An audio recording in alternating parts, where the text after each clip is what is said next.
Alors, je suis désolée, je suis pas très en avance pour vous parler de toutes les catastrophes qui se passent dans le monde, mais voyez-vous, je suis en train de tester sur moi ce que c'est la vraie dictature. Voilà. Oui, oui, quand Mimi dit que si vous n'êtes pas content de la démocratie en France, allez donc voir chez les obscurantistes et comme ça vous verrez ce que c'est. Moi, je vous dis, il faut pas aller très loin comme ça. Il faut juste garder une petite fille de 2 ans et demi. Voilà, c'est le pouvoir absolu. Voilà, là, c'est la dictature, mais enfin, je dirais, toute puissante. Ah oui, je veux dire, toutes les volontés et tous les besoins, c'est à la seconde près. Sinon, enfin, je veux dire, sinon on prend la catastrophe. Et donc, c'est très mignon. Oui, les dictatures ont petite culotte courte. C'est très mignon, mais enfin, je veux dire, on voit bien ce que c'est, donc, la vraie dictature. Voilà, là. Donc, oui, effectivement, tous les Français qui sont pas contents que, hein, voilà. Alors donc, on va quand même revenir sur notre conclusion de Jeux Olympiques. Enfin, je dis la clôture. C'était bien parti. Oui, oui. J'étais là, je me suis dit. Non, mais je me suis préparée. J'ai pris un papier, stylo, tout ça. Je me dis, je vais prendre des notes de toutes les, voilà, parce que je voulais. Donc, j'ai déjà fait une vidéo donc sur l'ouverture, mais parce que je me rappelle que, enfin, mon métier à la base, donc, je suis historienne d'art et donc, je sais lire dans les images, en tout cas les images religieuses. Donc, je me suis dit, tiens, je vais repérer tous les petites incongruité, comme on dit, voilà. Et c'était très décevant. Non, bah, au début, c'était bien parce que donc, on arrive sur le stade et donc, on retrouve donc notre cheval de l'apocalypse avec donc le chevalier donc avec la pique hein, comme ça. Donc, bah, stylisé, d'accord, stylisé. C'était un peu genre Picasso, on va dire, un peu cubiste. Enfin, quand même, on le voyait bien, donc, le chevalier de l'apocalypse. Donc, oui. Après, j'ai su que ça représentait 5 continents, mais au début, moi, j'ai vu vraiment là, voilà. Et c'était bien. Donc, je me suis dit, youpi, on va avoir un truc bien. Hein. Et c'est vrai que ça a démarré, mais super. On a donc la descente de l'ange déchu. Pardon, je dis un extraterrestre. Oui, ils ont précisé que c'était un extraterrestre. Enfin, je dis, il avait quand même une forme un peu, je veux dire, on dirait un squelette. Voilà, donc avec des côtes, les hanches, tout ça. Donc, non, c'est vrai que l'extraterrestre, il ressemblait bien à un squelette humain, tout en or, avec des petites ailes comme ça, comme un papillon. Voilà je sais pas quoi, enfin, un truc rampant à la base. Voilà. Oui, je vous ai déjà aussi parlé de fait que tous les insectes à la base, enfin, je dis à la base qui sont les chenilles, c'est des méchants. C'est des méchants mais qui se déguisent en gentils, voilà, comme des papillons. Enfin, vous regardez mes vidéos d'avant, vous allez les voir. C'est pas ça les sujets. Les sujets, c'est que je veux dire, on a donc ce voyageur qui descend, à l'extraterrestre, disons, là. Golden, je sais pas quoi. Oui, parce que comme on est en France, on l'appelle en anglais, c'est normal. Et donc au moment où il descend, tout recroquevillé comme ça sur lui. On a donc sur la Terre, les 5 continents, donc désert, il n'y a rien, il n'y a rien. Et donc, lui, la seule chose qui l'intéresse, l'extraterrestre qui arrive là, c'est de trouver les anneaux olympiques. Oui. Parce que je ne sais pas pourquoi, mais lui, donc, il n'y a rien sur la Terre, mais lui, il dit qu'il n'y a que ça qui peut sauver la Terre. Oh. Alors, donc, il arrive, et là, au moment où il descend, il y a donc la fumée qui sort, donc blanche comme ça de tous les continents, et on a donc des âmes mortes qui apparaissent.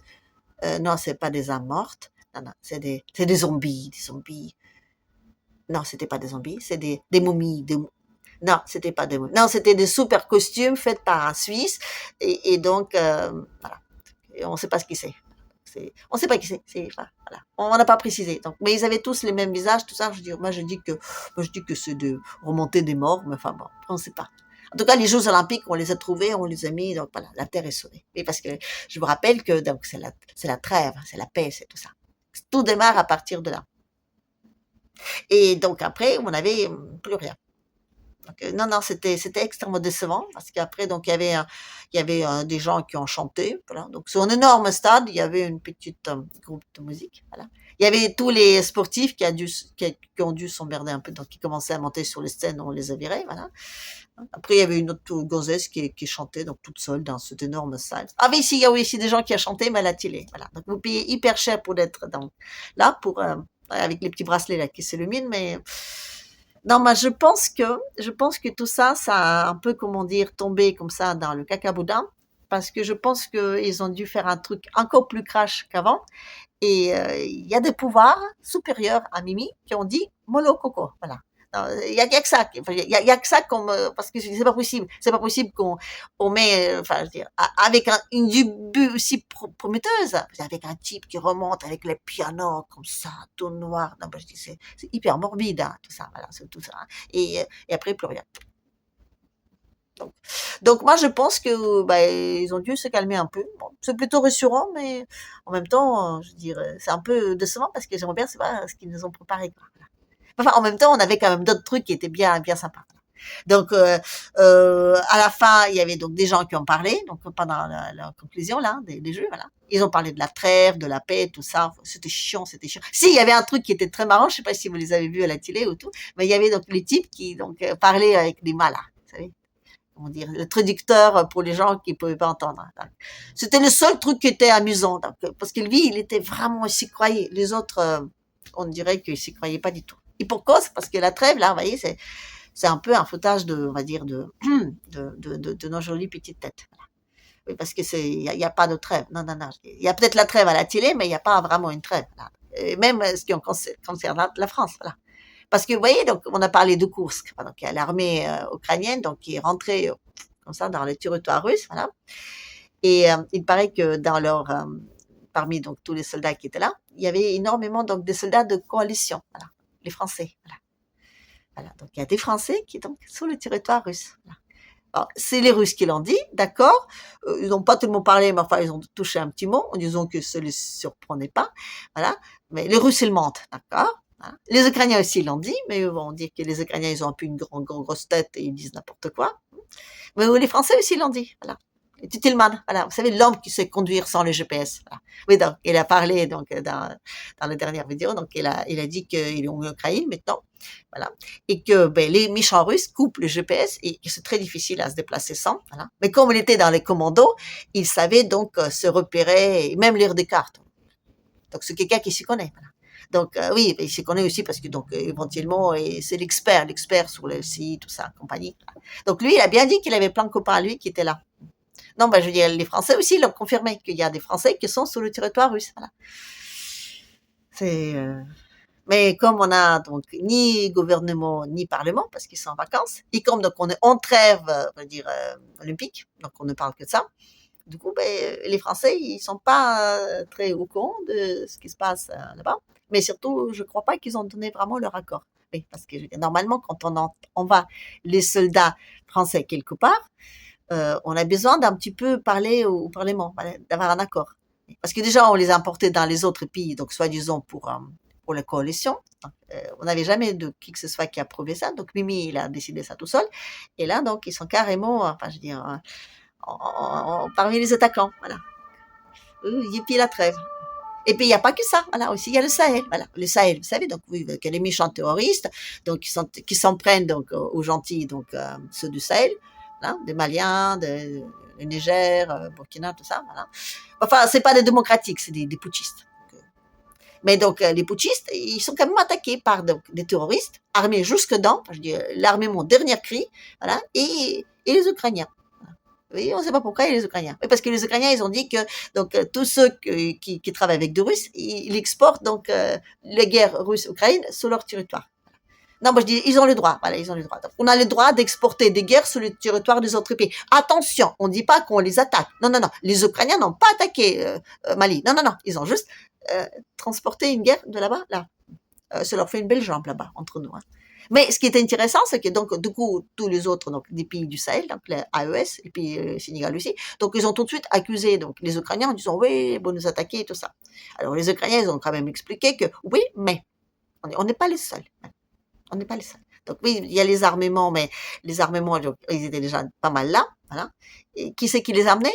Ben, il dit, bah écoutez, ben, vous voyez, je veux dire, les possibilités que ce soit là ou que ce soit là, il y en a pas tellement. Donc forcément, c'était donc pas le ciel. Et par le ciel, il y a que les seuls qui peuvent faire ça, sont donc ceux qui étaient là avant, voilà. Et ceux qui étaient là avant, donc les seuls vivants, donc la France, Afrique. Voilà, c'est les avantages, les coupables, ils sont vite trouvés. Voilà. Donc, ils ont bien dit, les Ukrainiens, que les Français étaient donc à leur côté, donc aller combattre deux côtés des terroristes. Voilà. Et ils ont aussi dit que les Américains, c'est eux qui ont donné, donc c'est eux qui ont montré avec leurs satellites ce qu'il fallait faire. Voilà. Donc, c'est encore une fois une petite attaque démocratique. Voilà. Parce que vous savez, la démocratie, c'est comme un club. Voilà. Une fois que vous faites partie de ce club, vous avez la carte droit à tuer. Voilà. Les autres, non, vous avez le droit de mourir. Nous, on a donc on a la carte démocratique. Voilà. On a le droit de faire ce qu'on veut. Voilà. Et la preuve, on fait ce qu'on veut. Oui, parce que là, au Syrie, c'est la même chose. Parce qu'ils vous rendez compte, les Syriens, ils ont décidé que le pétrole qui était sur leur, on va dire, territoire, pourrait leur appartenir. Non, on sait très bien que le pétrole, tout comme les gaz, c'est aux autres, enfin, je dirais, à l'Occident, voilà. Oui. Non, ben non, c'est pas vraiment comme ça. Non, on dit que c'est pas pour le pétrole, c'est donc contre les terroristes. Voilà. Donc on met des bases pour les terroristes. Et donc ils ont sorti une loi à un moment donné, donc des fameuses règles. Donc dans tous les pays, donc il y a du terrorisme, on a le droit de mettre des bases de l'Occident contre les terroristes. Voilà. Après, on ne sait pas si c'était les terroristes qui étaient là avant ou les bases, mais c'est un peu une histoire de l'œuf et de poule, voilà. Donc, on ne sait pas qui était là avant, mais ça va ensemble, voilà. Et il se trouve que les touristes, on ne sait pas pourquoi, ils aiment les endroits où il y a donc du gaz et du pétrole, voilà. Et vous savez, c'est la même chose avec Gaza, voilà. Oui, parce que tout le monde dit là un peu que oui, genre un truc à deux États et tout, oui, voilà. D'accord, mais on peut faire donc un État de Palestine, mais sans Gaza. Oui. Pourquoi? Parce que, figurez-vous, Gaza, il est juste en face de la mer, et dans la mer où ils sont, donc il y a beaucoup de gaz. Et c'est donc la France, que Querico, qui l'exploite. Enfin, je dis, les entreprises françaises. Voilà. Et donc, oui, on a aussi des intérêts là-bas. Voilà. Donc, on ne peut pas laisser Gaza devenir un pays. Non, non, non, c'est comme ça. Alors, donc, oui, oui, oui, on est toujours en train de faire des grandes paroles, tout ça, mais en attendant, il meurt, il meurt, il meurt, il meurt. Les petits Gazaouis, voilà. La trêve, oui, la trêve. Voilà. Oui, bon, il y a les hôpitaux qui explosent, oui, d'accord. Encore une fois, il y a les écoles, il y a les gens qui, les enfants, on ne les compte même plus, il y en a plein de. Encore une fois, je dis, ils ne sont pas démocratiques, on s'en fiche. Donc, les intérêts de la France, voilà, la démocratie, ça, hein, voilà. Donc, la trêve olympique, voilà. Voilà. Donc, oui, on a déjà ça, ça, ça. Qu'est-ce qu'on a d'autre, donc, concernant, ben oui, on a un peu de Bangladesh, mais là, ça se laisse calmer aussi. Mais on a quand même toujours, donc, les Polonais qui sont en train de recruter en masse, et ils ont du mal, mais c'est toujours, donc, on a la Biélorussie, donc, il faut quand même attaquer. Et on a quand même aussi des autres. Non, parce que je veux dire, là, vous voyez, nous, en Occident, on croit à tout ça. Non, moi je dis, beaucoup de gens y croient. Beaucoup de gens pensent que c'est légitime d'aller donc chez les autres, donc des, comment dire, non civilisés, et les apporter donc la civilisation, notamment leur prendre tout ce qu'ils ont, mais on pense que c'est pour leur bien. Voilà. Oui, oui, non, je veux dire, il y a énormément de Français aujourd'hui qui continuent à croire réellement que les Français qui sont en Afrique, c'est pour le bien des Africains. Voilà. Non. Oui, c'est quand même beaucoup de Français qui croient qu'il y a une trêve. Voilà, c'est comme ça.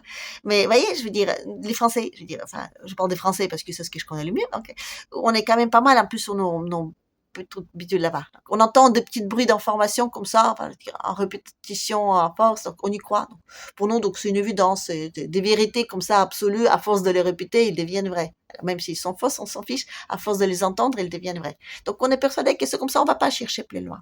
Mais les autres là, vous savez, la majorité là, la majorité d'autres qui ne sont pas donc dans le club de démocratique là, eux, ben, ils s'intéressent un peu au monde, voilà. Vous voyez, ben, en Afrique, par exemple, merci les Chinois, ils ont tous maintenant des téléphones portables. Voilà, ils n'ont pas grand-chose chez eux, mais ils ont des téléphones portables. Et ils ont donc des satellites. Donc, ils sont, comment dire, sont au courant de ce qui se passe dans le monde. Oui, ils ont fait plein de chaînes à eux, donc ils leur racontent leur narratif. Mais enfin, je veux dire, ils ont le droit d'entendre les deux, voilà. Un peu. Et surtout, ils voient les choses comme ça se passent. Voilà. Ils le voient. Les terroristes qui arrivent armés jusque dedans. Voilà. Et puis, vous savez, il y a un autre truc aussi très intéressant. J'ai entendu un politologue donc d'Israël, voilà, dire, de faire la comparaison entre l'attaque de Kursk et l'attaque de 7 octobre. Voilà. Et il a dit que c'était exactement les mêmes procédés. Exactement. Je veux dire, on nombre d'hommes différents, mais les procédés, l'organisation, les personnes qui étaient sur place, tout ça, il a dit, c'était exactement pareil. Voilà. Je sais pas. Je trouvais que c'était intéressant, mais je sais pas. Peut-être. Peut-être que l'Occident, enfin, peut-être que, sûrement même, que l'Occident, il n'est pas aussi, on va dire, aussi dans la trêve que ça. Mais, étant donné qu'on a donc ni gouvernement, ni parlement, on fait ce qu'on veut. Voilà. Et pendant la trêve olympique, ben, on est dans la joie, dans le bonheur et dans la paix. En tout cas, en France, encore, aujourd'hui. Voilà. Et il y a beaucoup de gens qui pensent que c'est comme ça. Et on n'y pense pas du tout à tous les gens qui sont en train de donc, mourir dans les souffrances atroces. Et tout ça, c'est, comment dire, ben, pour notre bien à nous. Voilà. Oui, c'est pas très agréable d'entendre qu'on n'est pas peut-être les meilleurs et les plus gentils au monde, mais on est quand même un petit peu pas les meilleurs et les plus gentils au monde. Voilà. Enfin, sur ce, c'est des paroles d'une Russe, alors, donc l'obscurantisme. Vous n'êtes pas obligé de me croire. Allez, sur ce, je vous laisse. Je vais aller m'occuper de mon petit monstre là-bas. Et moi, je vous dis, mais profitez d'aujourd'hui parce que demain, ce sera pire. Et en attendant, allez, à la prochaine.